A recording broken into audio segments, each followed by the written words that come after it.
Hey guys, this is Ramiz from DevOps Live in Singapore. Hope everyone's having a fantastic Thursday. Really excited to announce the launch of our Crack the Code DevOps Transformation Series in partnership with GitLab. And today is the first episode, and we have here with us Mahantesh Patil, who is the Chief Digital and Agile Transformation Officer for Allianz in Singapore. Mahantesh has led global IT delivery teams across the globe and has very extensive experience in enterprise and digital transformation for numerous organizations all around the world. He is a proponent of kind of employing a whole brain approach to solutions and to different business needs, focusing specifically around design thinking, employing the methodology for large-scale transformational initiatives in organizations that he's worked with. Welcome, Mahantesh. Great to have you here. How are you? Thanks, Ramiz, and really appreciate for the invite. And hi, folks. It's nice to talk to you and connect on the digital platform like this, which is completely different the way we used to do. But I think change is part of our life now. Yeah, Mahantesh. Again, thank you for being here. The topic for today is starting off or kicking off the DevOps journey in an organization, kind of the secrets, if you will, to infusing a DevOps culture, which obviously you have very, very extensive experience with.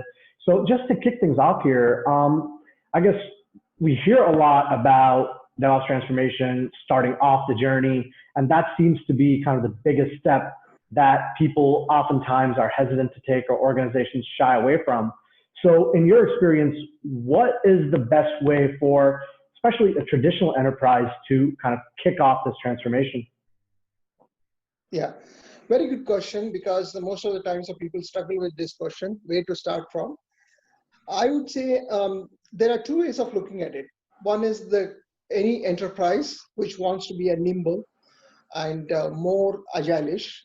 Second, you use the word traditional. So let's focus on the traditional later. So let's talk about any enterprise that it wants to do something, whether it's a business-oriented enterprise or IT-oriented enterprise. Predominantly, I take this as IT-oriented enterprise. So the best way to do that is to create some kind of a transformation commitment, whether it's with an entity of a transformation focus or agenda to be on the top priority for the IT to focus on the DevOps transformation. But I wouldn't really call it as a DevOps transformation, because most of the time people don't understand what is the meaning of DevOps. So what is that you're going to get out of it? So make it more of a transformation journey, commit to the journey, and you create more like your roadmap, okay? Whether it's a dedicated entity of a transformation or a conventional setup of a enterprise. But the transformation is a little bit different from the conventional thinking. So I'm focusing more on the creation of that transformation entity, so that these are the people who will come with the capability and the capacity to create a transformation. Let's go to the traditional enterprise. The traditional enterprise will have, predominantly with an experience what I have, will have a more resistance for change, and mindsets are not going to be very easy and very hierarchical structure, whether it's in IT or non-IT. That becomes a bit of an issue to handle, or becomes a little bit of a Herculean task for the people to work on. Most importantly, the top-down commitment is very important. The top executives down has to commit in terms of that they want to make a change.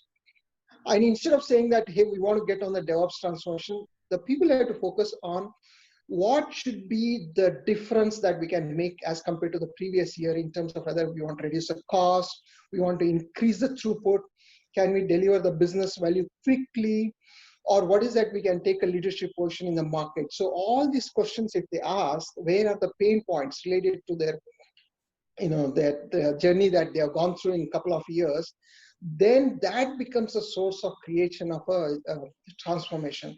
And ideally, if it's going to be more driven by the IT, that will be better. But one caveat to this approach would be that DevOps is seen more of a technical. It is not a technical. They would have called it as a technical automation. They didn't.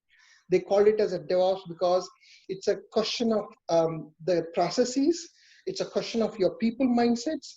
It's a question of the way you're going to work, the culture, and the cost, infra, and security. So all these things have to come together. Then only it becomes a journey related to the DevOps transformation.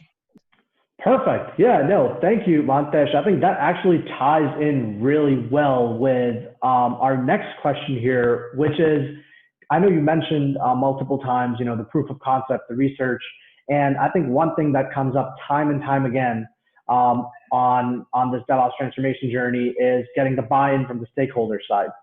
So getting people to actually get behind it, invest resources into it. So what do you recommend as, I guess, the best metrics or the key metrics to track where you can show your success on the back end with DevOps? Yeah. The metrics, when you focus on the governance through the metrics or KPIs, the most important factor for people to understand is it is not like a one-stop solution of a KPIs for your complete to-be state. Okay, the to-be state, we have to see it as a more incrementally going up the maturity. So your KPIs are going to change as you mature. That is one thing people need to understand. Suppose say for next 6 months, you define what is the outcome you want to achieve. Based on that, you define the KPIs. I defined only 8 KPIs for one of the enterprise that I was working for, heading the transformation. 6 were related to development and 2 were related to service and management. That's it. So make it as simple as possible so that the output-based measurement of a performance becomes a goal than just going for a governance of it. So one of the KPI I had was get the bug free of a defect for the first time. Means the first time the code has to get into the production without any bugs. That was my measurement of the success. And for that, they had to control the code and the quality of the code in such a way that the bugs are captured right at all the levels of testing so that when it goes to productionization, it becomes zero defect based code. So the metrics, there are a lot of ways to look at that metrics. So suppose say buying in of stakeholders, if you talk to the CXOs and especially the CFOs, when you are making a plans, you need to ask for money. So how do you ask for money? Suppose say I go with the plan and say, hey, give me the $10 million for next 6 months. Nobody is going to buy that concept. So best thing is to create a plans in such a way that this is what I'm going to do. Because of that, here is a cost. And because of that, this is what is the outcome I'm going to deliver. So if you make the incremental plans, like say 3 months or 6 months, based on your appetite for the budgeting, I think that would be a better sense to look at metrics. The metrics are not independent of your culture, your commitment, your plans, and the capabilities of execution. So all these things put together becomes creates a picture of metrics. But the metrics is going to be a journey. That is how we are going to see it. The metrics cannot be like a one-stop solution of a KPI that we can look at. And most importantly, when you talk about the business outcome, people are going to buy that those metrics or the investment better than just talking about, hey, I want to implement this tool. The people will ask questions, so what? But if the same thing, if you say, I'm going to increase the throughput of a business value, from the 1 cycle in a year to 3 cycles in a year, people want to look at that. That's how you can structure the metrics management.